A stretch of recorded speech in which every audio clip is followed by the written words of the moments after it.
piercing is a great form of self-expression, as well as a major alteration to your appearance. This week on XO Video, we're at Yonge Street Tattoos to ask some questions about piercings, specifically genital piercings.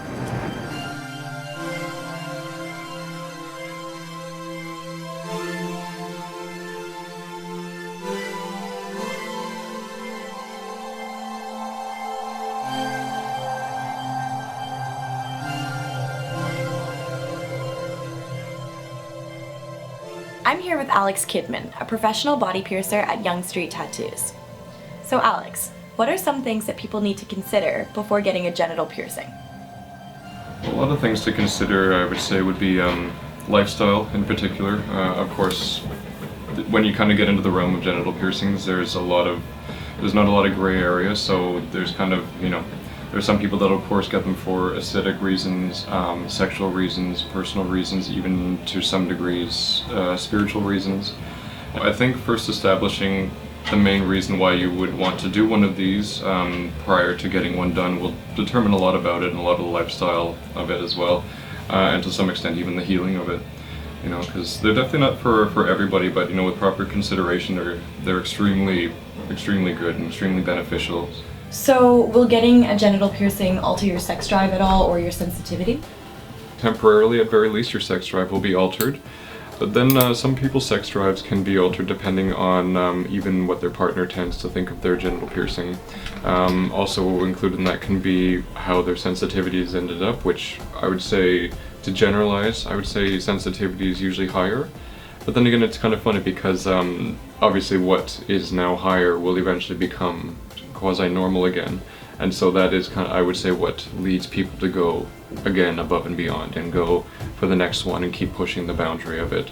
One of many reasons to do that. So yeah, sex drive can definitely be altered by it. I wouldn't say too significantly, and certainly not in a very not in a negative way, other than the time that you spend waiting for it to heal. Can you tell me what the process is like the day of the piercing?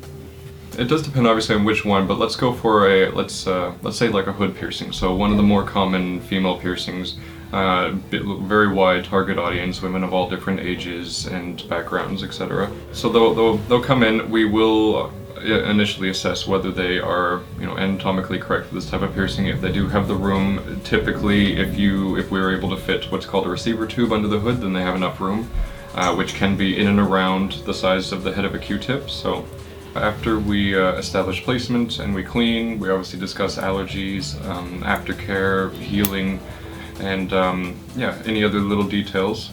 Then we will pierce, and the healing time is extremely minimal for that one in particular. It's very easy to endure usually, and satisfaction tends to be very high with it.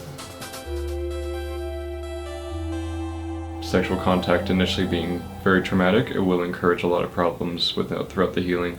So obviously extremely clean underwear, bed sheets, everything across the board, pants, and essentially just no touching, just unless your hands are freshly washed, and even that I do advise against touching.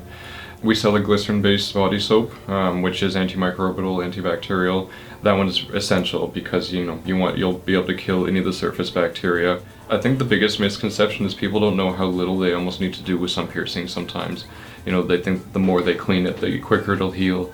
But we're not really the ones that are healing these piercings. The body is the master healer, and we just kind of want to almost stand back and let the body do its thing, and our biggest job is not to disrupt that. It does know what it's doing, so we just kind of have to have faith in that for sure. Genital piercings are not meant for everyone, so get to know your body beforehand and get as much professional input as possible. For tattoos, piercings, and much more, visit Yonge Street Tattoos at 602 Yonge Street in Toronto. I'm Kara Anderson for XO Video. Come again.